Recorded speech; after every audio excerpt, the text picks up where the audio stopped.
देश में अनेक जगहों से ये खबरें आ रही हैं कि बेवजह सैकड़ों लोगों के नाम मतदाता सूची से काटे जा रहे हैं। अनेक लोगों को मतदान देने के अधिकार से वंचित किया जा रहा है और वोटर लिस्ट के अंतिम प्रकाशन से पहले बहुत सारी गड़बड़ियां सामने आ रही हैं और कांग्रेस पार्टी ने, तमाम लोगों ने, नेताओं ने इस बात को रेखांकित किया है।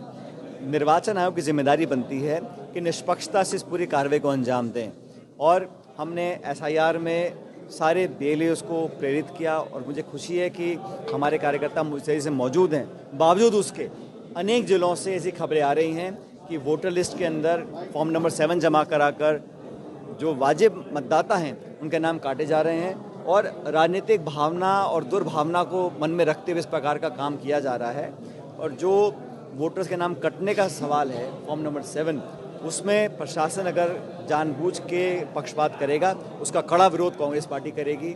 हम नहीं चाहते किसी भी भारत के नागरिक का जिसको मतदान देने का अधिकार है उसे वंचित रखा जाए और ऐसा अनेक जगहों पे किया गया है।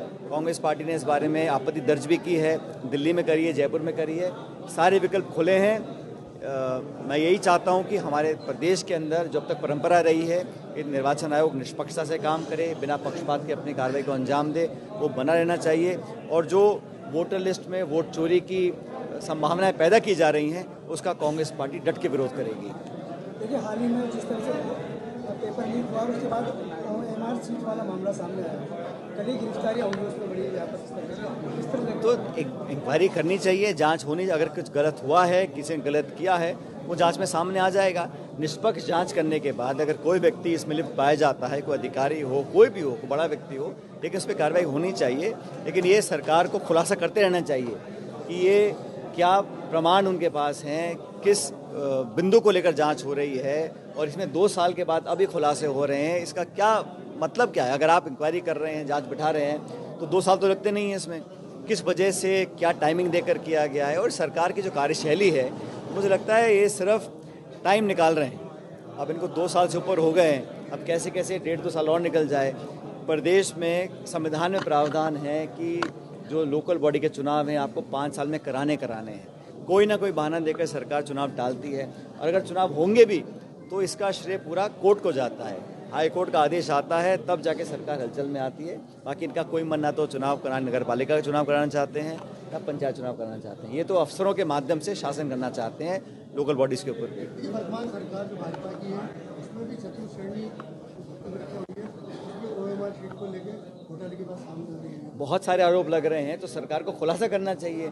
पिछले कार्यकाल में जो हुआ उसकी अब जांच करें, कोई आपत्ति नहीं है। लेकिन आपकी नाक के नीचे जो आरोप लग रहे हैं, जो लोग प्रमाण दे रहे हैं, जो मीडिया में आ रहा है, उस पर भी जांच करनी चाहिए ना। गलत है, किसी की सरकार में भी काम हो तो ये सरकार को अपने कार्यकाल में 2 साल में जो अब तक भर्ती हुई हैं, जहाँ पे जैसा आपने कहा लोग आरोप लगा रहे हैं, उसकी भी जाँच करनी चाहिए और जल्द करनी चाहिए।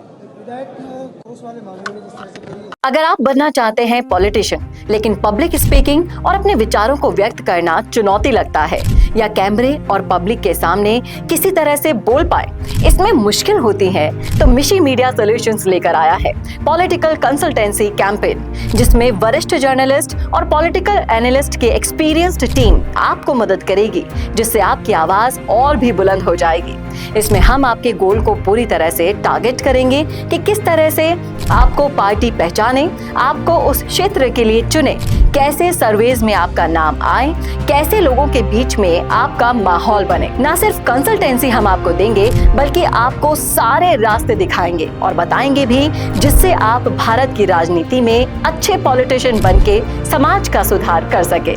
तो अभी कॉन्टैक्ट कीजिए स्क्रीन पर दिए गए नंबर पर।